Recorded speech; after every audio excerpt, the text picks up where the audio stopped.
அஸ்ஸலாமு அலைக்கும் வரஹ்மத்துல்லாஹி வபரகாத்துஹு.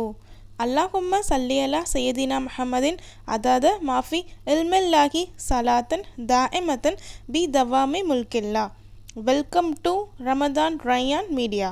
இன்றைக்கான பதிவில் நம்ம என்ன பார்க்க போகிறோம் அப்படின்னா, நோன்பு திறக்கும் போது ஓத வேண்டிய ஒரு துவா பற்றி தான் பார்க்க போகிறோம். அல்ஹம்துலில்லாஹ், நம்ம எல்லாருமே இப்போ ரம்லான் மாதத்தில் இருக்கின்றோம். இந்த ரம்லான் மாதத்தில் கடமையாக்கப்பட்ட நோன்பை நிறைவேற்ற வேண்டும். நம்ம எல்லாருமே அல்லாஹ்வுடைய கிருபையால் நோன்பு நோற்று கொண்டிருக்கின்றோம்.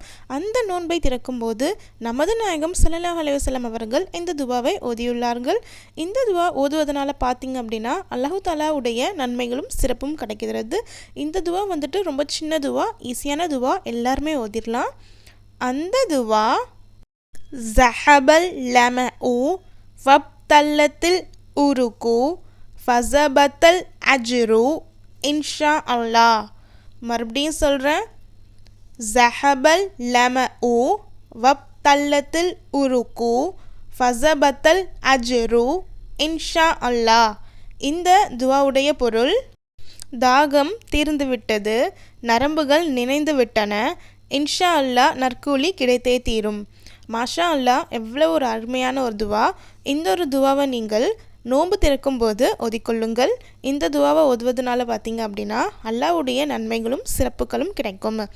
எல்லாம் வல்ல அல்லாஹ் நம் அனைவருக்கும் நோன்பு நோர்க்கும் பாக்கியத்தை வழங்குவானாக. நம் அனைவருக்கும் உயர்தரமான ஜன்னத்துல் ஃபிர்தௌஸ் எனும் ஸ்வானத்தை வழங்குவானாக.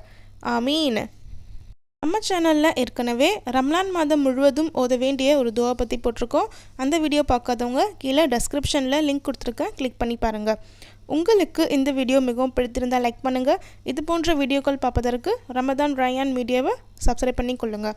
மறக்காமல் அந்த பெல் ஐக்கானை கிளிக் பண்ணுங்கள். அது மட்டும் இல்லைங்க, இந்த ஒரு வீடியோவை உங்களோட ஃப்ரெண்ட்ஸ் அண்ட் ஃபேமிலிஸ் எல்லாத்துக்கும் ஷேர் பண்ணுங்கள். உங்களுக்கு எந்த மாதிரியான வீடியோ வேணும் அப்படின்றத கமெண்ட்டில் சொல்லுங்கள். ஜஸக்கல்லாஹு ஹைரன். அஸ்ஸலாமு அலைக்கும் வரஹ்மத்துல்லாஹி வபரகாத்துஹு.